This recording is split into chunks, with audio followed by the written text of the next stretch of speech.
So yesterday we have seen increment and decrement operator. So in the increment and decrement operator are useful for the wave to increment by one only. So there is the two types of increment and decrement operator. One is the post and one is the pre. And suppose we are taking I is equal to plus plus I, then here first increment it, then assign it. And suppose I will do I is equal to I plus plus, that means first assign it, then increment it. So that is the rule, and it is doing always increment by 1. Then after we have see one more important concept is the code optimization. In the we have used the volatile. So what is volatile? Why we are using the volatile? Volatile is a Wo- type qualifier. and that will not make any duplicate memory. That's why we use volatile. Volatile is a type qualifier, and we are using when we are using the similar type of variable and we are doing the similar type of task. At that time compiler, at that time processor will store our repeated variable task in the duplicate memory, or we can say it's in the register or cache memory. So sometimes it will not take from directly from the memory, but it is taking from the register or cache memory. Using volatile, it is instead of taking from the register, it will every time it will taking from the memory itself. Next we have seen the control statement. So two types of control statement, one is the iterative and another one is the non-iterative. Iterative, that means looping concept. So inside looping, for loop, while loop and do while loop. Non-iterative, we have two types, one is the conditional and another one is the unconditional. Inside the conditional, if, else if, nested if, switch case. Unconditional, go to, break, return and continue. So control statement are useful for the controlling the flow of the program. So sometimes we have to skip some tasks, we have to execute some task in the set time period. So because of that reason we are using today if control statement. So syntax of if, we have to write down if, then in bracket we can write expression or condition, and inside if we are writing statement. So statement 1 2, like that way.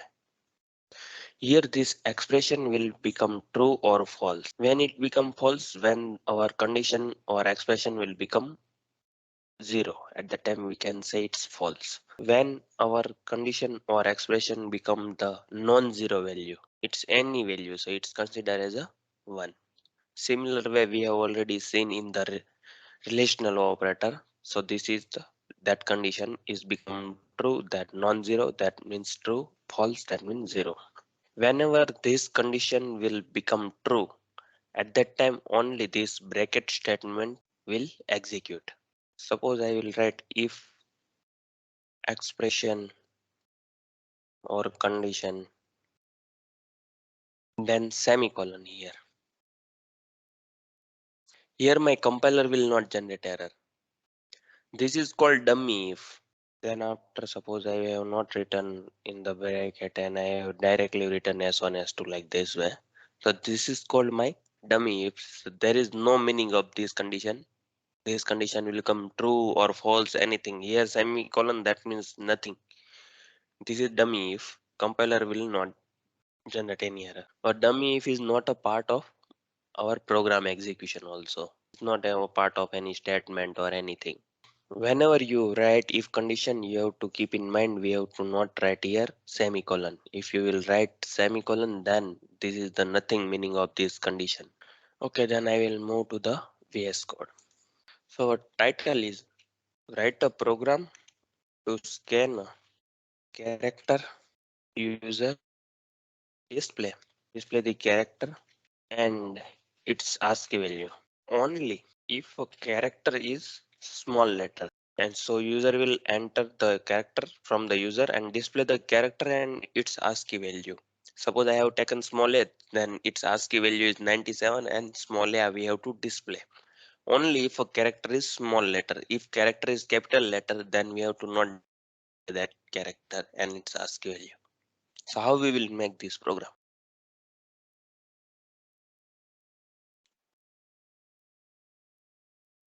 So we have to take one character ch.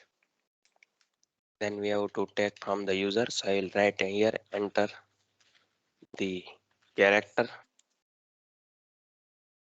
and scanf percentage c, comma address of ch. Now we have what we have to do. We have to display the character and its ASCII value only if a character is small letter. So we have to display that character and ASCII value. So I will write here printf percentage c. So I can write here character is equal to percentage c slash n.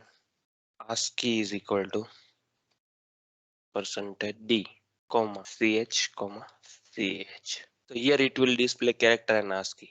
But we need one condition. That condition is if a character is small letter. If character is upper letter, then we have to not display. So which condition I have to put here? We can put if condition like if character is greater than 96 and less than its equivalent of small z. Less than or greater than here? Yes, sir. Greater than 96 and less than Then in between, logical of which logical operator I have to use? uh, If double this amp. condition and this condition both will true at that time, so we will use this. Why? And we want this one and this both condition will true. Here I have to use greater than or equal to 97 and less than or equal to 122. So this is the exact value of small a and small z. So here you can see small a 97 and small z 122. Okay, then no semicolon here.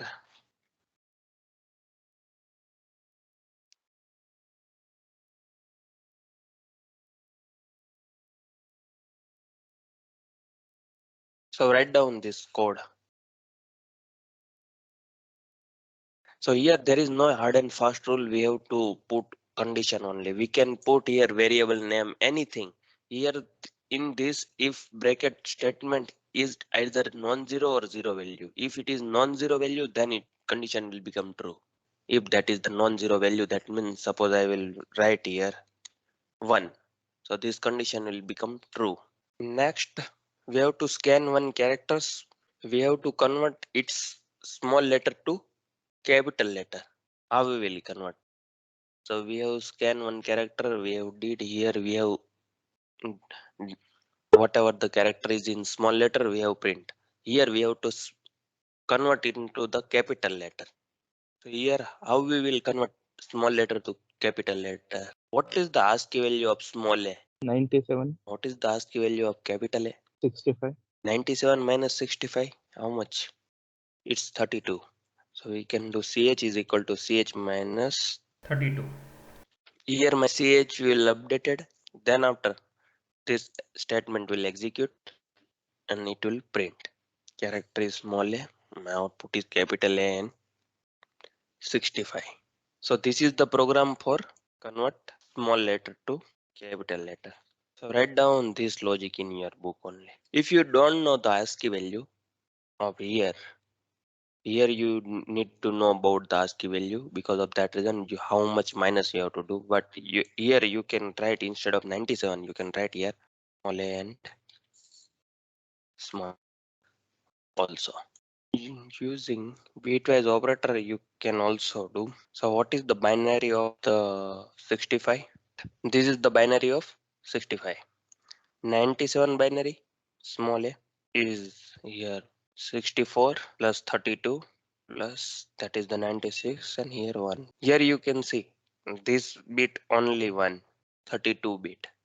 So here we have did minus 32. That means because of that reason here this is the 1. So how to clear this particular bit? If we will clear this bit, then small a will convert to capital A. How we will erase this bit, clear this bit? So what we will do, ch is equal to ch and complement of 1 lap shifted by 5 time. So write down this logic. You have to put this logic here. Ch is equal to ch ending with complement of 1 lap shifted by 5 times. So we have already seen this logic for the clear the bit. Here I have to clear fifth number bit. We have to scan character from the user, and we have to check that is the small or capital. If it is small, then we have to print the enter letter is the small, and if it is not small, then we have to print that is the capital. How we will do this? Here in this condition true, that means my letter is small. So then I will print here printf small. Then where I will print capital. So we have to use one else. So what is else? So our program is execution line by line. So first it will check this part, and then it will come to here.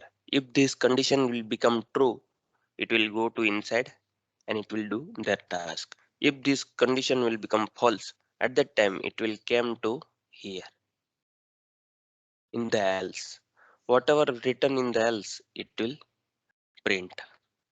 Suppose my condition will become true, at the time it will go to the here, and after completion this if it will not come to else, it will directly go to here.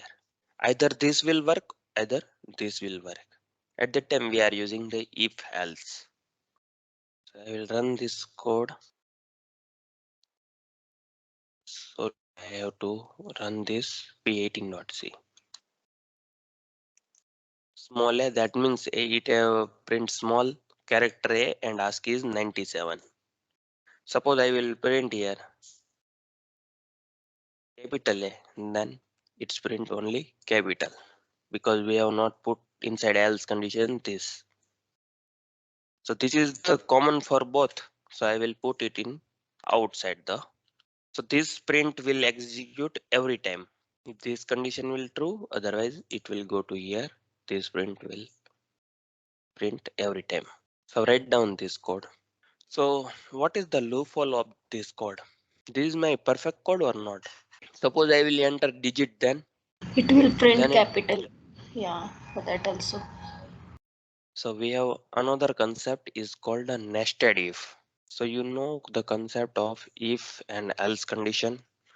If, then condition, and else. So suppose this condition will become true, then this statement will work and it will go to the here after else. If this condition will become false, then it will not run this statement and it will go to else part, and this part will, whatever the statement we have written, it will work, and then after it will come to here. So this is for if else. So we can use nested if. Suppose I have written this as if, then else, then inside else if I will write another if. So there is no hard and fast rule. Suppose we need one another condition that if is also okay. Inside else I will write if condition. So here, for example, I am writing inside the else. And here also I am writing the else. Then again if else like that way. And this statement will. So this if will true, at that time it will go to here and complete this statement, and it will coming out from and here. Suppose this will become false. At that time it will go to else. Inside the else we have another if condition. If this condition will become true, then it will execute that statement. If this if condition will become false, then it execute that else statement. This else is the part of this if this if will false, at that time it will go to the this else. If this will true, then it will not go to this else, like that way. If then else, if then else. Suppose in my code I have written like that way. This is my if condition, written the if condition I have written, then I have written the else. Suppose this condition will become true, at that time it will go to here, and then after it will come back to here and check this if condition. Suppose this condition will become false, at that time it will go to the directly here and check this condition, because this is the another if will start. This is if, and this else is the part of this if.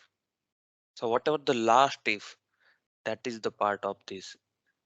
If I have written this if inside this if condition, then suppose not in this.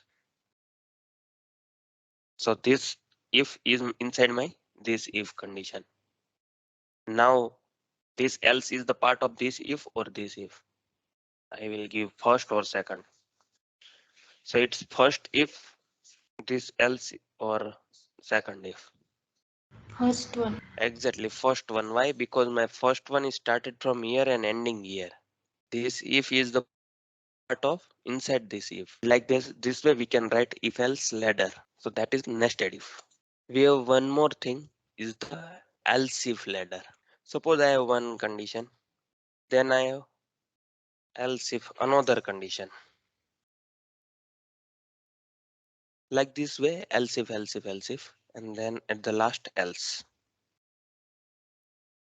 So how this will work? If my this condition become true, so it will go inside and run this statement. After completing this statement, it will directly coming out from this ladder, and whatever after else part will run.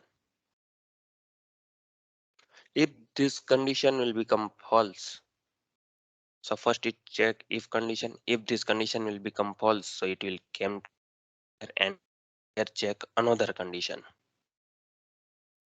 So that is my else. Then we have to write if. So else if will check this condition. Suppose this condition will become true, then it will execute that state, and then after it is coming out from that else, and whatever statement written, it will execute. Suppose this condition will also become false. So starting from here, this condition will become false. It will come here, here check the condition. This will condition will also become false. Then after it will go to the next else if condition, or if there is no any else if condition directly else, so it will go to the else part. Then run the else part, and it will coming out from the else, and it will execute like that. So this is else if ladder. At a time only one condition will become true and it will work. If my if condition will become true, then else if part not will. Okay, we see with one example all the things. So here this example only we have used if else only.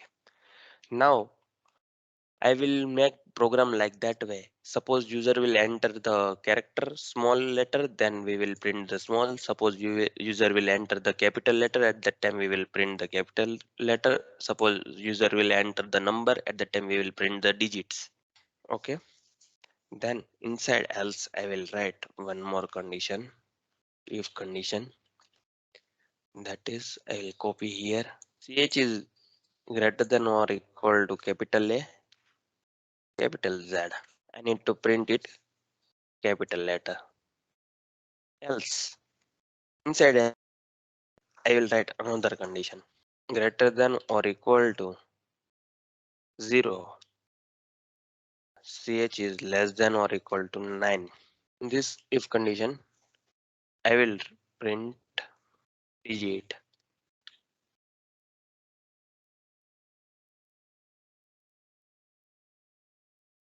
Inside this if else print none. So understood this program. First this if will execute. So line by line we can check. Suppose I have entered the small a.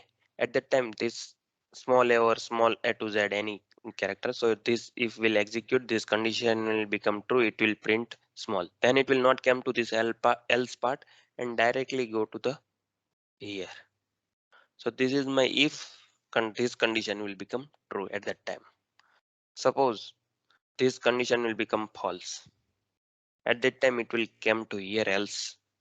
In the else it will check again this condition. If my letter is capital, then it will run this part, and then after it will come to here. It will not go to the else part.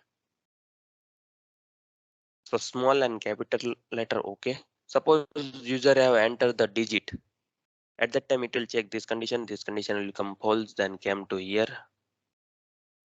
Check this condition will become false, then it's come to here in the else part. It check this condition will become true. At that time it will print digit and it will come to here. And suppose user enter the any at the red symbol or anything else that is not here. So here, so what it will do? Here it will check this condition, this will become false, this will become false, come to here, this will become false, and here it will print none, and then after it will come to here, and whatever the character you have print, it will print. Understood this nested if? Yes. So I will run this code. Now I will enter small a, so it will print small a. Suppose I will enter capital A, then it will print capital A. I enter the number, so it will print digital and its ASCII value. Suppose I have entered the at the rate, so it will print none. So now this code is good code. So now I will modify my code to else if ladder. So this if nested if ladder we have already seen. Next we have seen the else if ladder. So how we can do? Here we are doing else and if conditions. So why I need this type of things? Instead of that, I will write like this way. Else if condition, and it will do this. First I will modify, then after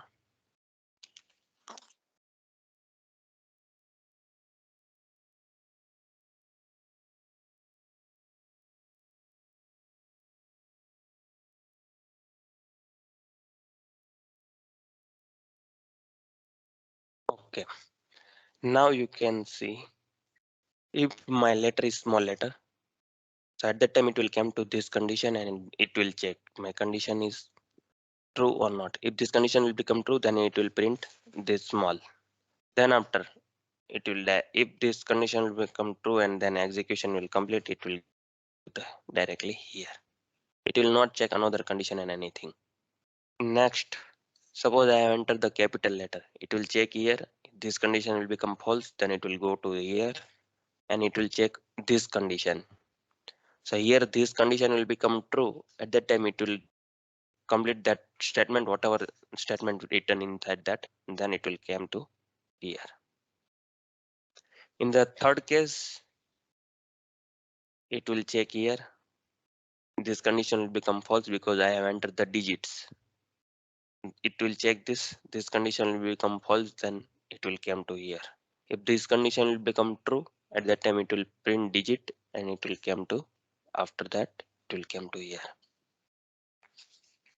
Suppose I enter the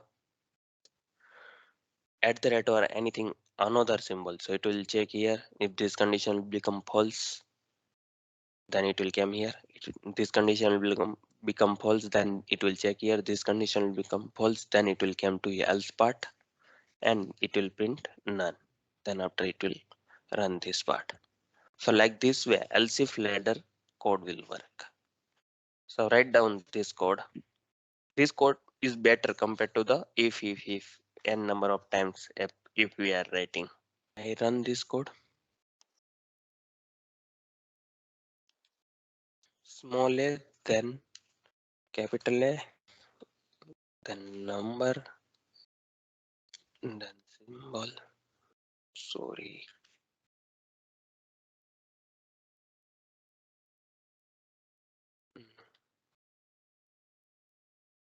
Then symbol.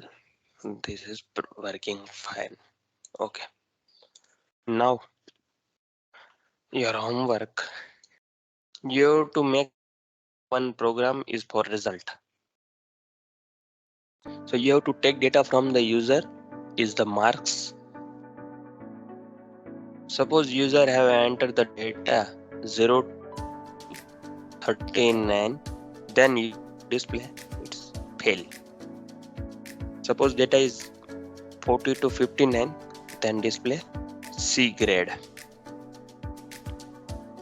Suppose 60 to 74, then B grade. And 75 to 100, then A grade. Suppose user have entered the data 101 or anything else that is not inside the 0 to 100. Any data. So suppose user have entered the ABCD or anything else that is not inside the 0 to 100. Then you have to display wrong input. So this program you have to make by yourself.